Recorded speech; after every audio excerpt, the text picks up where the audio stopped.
चीन, अमेरिका, रूस और जापान, ये सारे देश कोई ना कोई फील्ड में मजबूत है।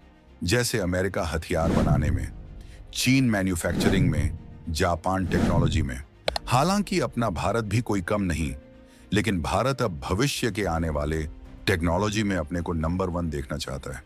लेकिन ये इतना आसान भी नहीं। आपने आर्टिफिशियल इंटेलिजेंट टेक्नोलॉजी का नाम सुना ही होगा। ये ऐसी टेक्नोलॉजी है जिससे हर फील्ड में काम लिया जा सकता है, जो ह्यूमन माइंड को टक्कर देता है।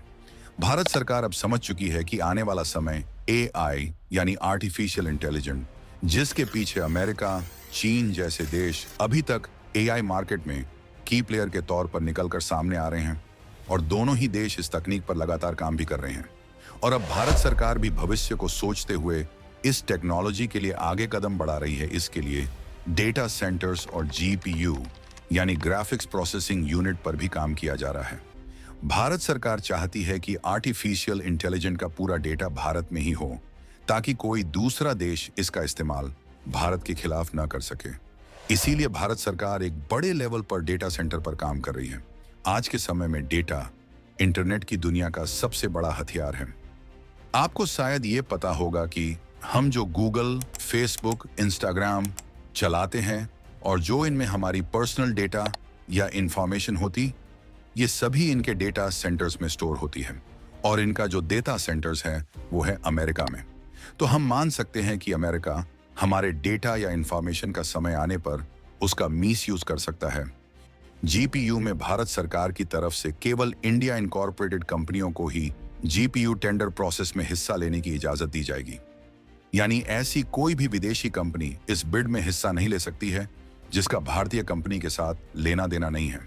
अगर ऐसा होता है तो कहा जा सकता है कि केवल भारतीय कंपनियों को ही इंडिया आर्टिफिशियल इंटेलिजेंस यानी इंडिया एआई की सर्विस प्रोवाइड करवाने की इजाजत होने वाली है।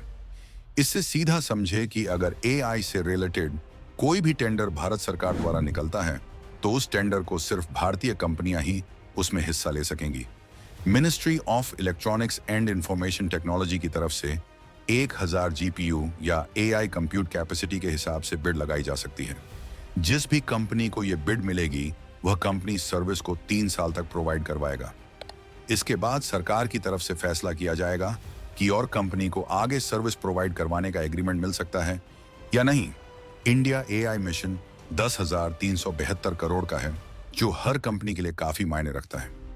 दूसरी तरफ सरकार की तरफ से भी इसमें कोई कमी नहीं छोड़ी जाएगी और इसे अच्छी तरह प्रोवाइड करवाने का प्रयास किया जाएगा। भारत सरकार बिडर्स यानी ऑपरेटिंग कंपनी से 3 मेंबर फॉर्म चाहती है, जिसमें एक डेटा सेंटर प्रोवाइडर हो, दूसरा क्लाउड सर्विस प्रोवाइडर हो और तीसरा सिस्टम इंटीग्रेटर के रूप में काम करेगा। तीनों कंपनियों में एक प्राइमरी सर्विस प्रोवाइडर होगा और अन्य 2 सेकेंडरी पार्टनर के रूप में काम करेंगी। यानी कुल मिलाकर सरकार ऐसा सेंटर बनाने का प्रयास कर रही है जो बैक एंड पर भी पूरी तरह काम करे।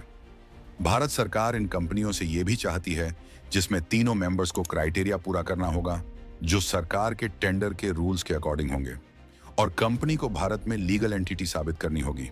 भारत में इसके लिए नया डेटा सेंटर भी स्थापित किया जाएगा और कंपनी को अपना पूरे सेंटर्स भारत में बनाना होगा। क्लाउड प्लेटफॉर्म की बात करें तो कंपनियों के पास ऑपरेशनल एआई सर्विस भी होनी चाहिए। साथ ही 1000 एआई कंप्यूट यूनिट्स भी पहले ही होनी चाहिए, क्योंकि इन्हें 6 महीने के अंदर स्टार्ट करना होगा, जिससे एआई की दुनिया में भारत अन्य देशों के साथ या उनसे आगे बढ़ सके।